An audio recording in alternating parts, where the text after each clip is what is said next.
Welcome back. You know the story. A poor widow walks up to the temple treasury and drops two small coins, everything she has. And Jesus turns to his disciples and says she gave more than all the rich people combined.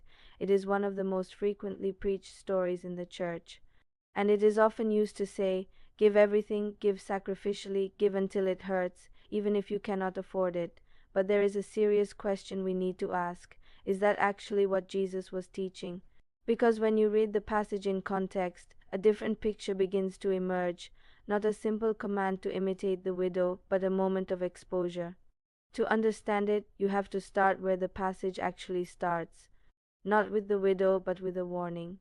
Mark chapter 12 verses 38 to 40 says, "Watch out for the teachers of the law. They devour widows' houses and for a show make lengthy prayers.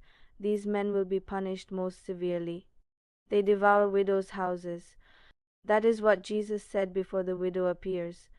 Then, without a break in the narrative, he sits down opposite the temple treasury and watches people give. The connection is hard to ignore. A widow, the very kind of person Jesus just said is being exploited, walks up and gives everything she has. That raises an important interpretive question. Is Jesus primarily commanding imitation here, or revealing something about the system in front of him? He said, "She gave more than all the others." That is true in proportion, but he does not explicitly tell anyone to go and do the same.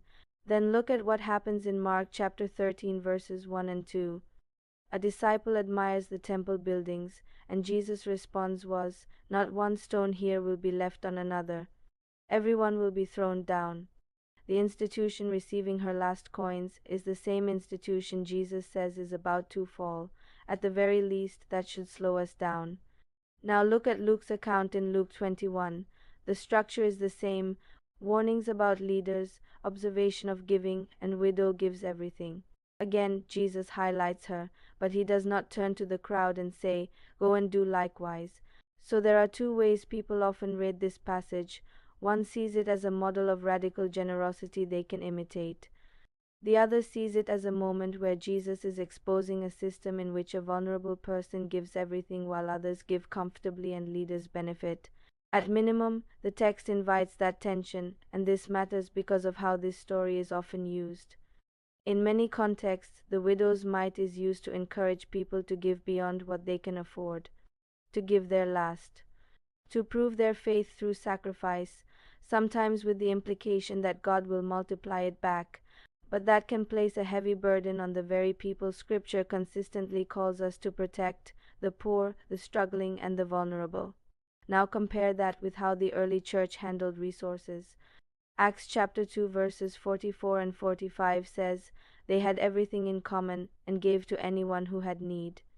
The flow of resources is clear, toward need. Acts chapter 4 verse 34, "There were no needy persons among them."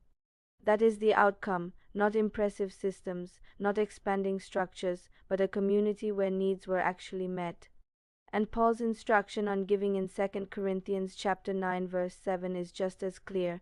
Each of you should give what you have decided in your heart to give, not reluctantly or under compulsion. The moment giving is driven by pressure, guilt, or fear, it has moved away from what Paul describes. None of this dismisses generosity. Giving matters, supporting a community matters. Sacrifice can be meaningful, but there is a difference between giving freely from a transformed heart and being pressured to give beyond your capacity using a story about someone who had nothing left. That distinction matters, because Jesus consistently shows concern for the vulnerable, not just in what they give, but in how they are treated. So when we read the widow's mite, it is worth asking, are we being invited to copy her action? Or to notice that kind of system would leave her with nothing and still receive her last coins? That question deserves an honest answer. If this gave you something to think about or helped you see the passage in another perspective, take a moment and sit with it. If you want more conversations like this, you can subscribe to the channel.